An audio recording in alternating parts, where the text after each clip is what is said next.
Yes, it is true. Obviously, many people know the spring market is the busiest market generally throughout the year. There's more inventory, people that expired last year coming back on the market, but there's also more inventory because a lot of people are just so overpriced, have reached so high for pricing that they just price themselves out of the market. So, can you negotiate on those deals? Absolutely.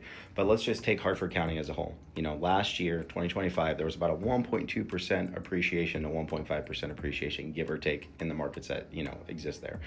Let's take Bel Air in Hartford County. That was almost 13% in certain areas. So that's a big gap. You know what I mean? So make sure you're going in and looking at the data when you're trying to make offers on homes.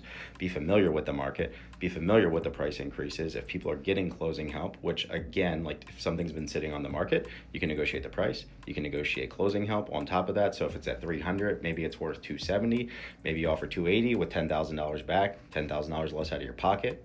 That's negotiating power. You're negotiating inspections. We're seeing tons of deals nationally, actually, that are just blowing up because of home inspections. Again, people are thinking that they don't have to make repairs. They don't have to accommodate the buyer in some shape or form. This is not the 2020 real estate market where things were just flying off the shelves. There's still hot properties where we're still seeing 50, 100, $145,000 over the asking price, which we've gotten on certain properties, and it's not because they're underpriced, it's because the value is there and it's marketed accordingly. So just make sure, again, you are familiar with the market that you're looking in, and if you're selling, again, be familiar with what's happening in your area.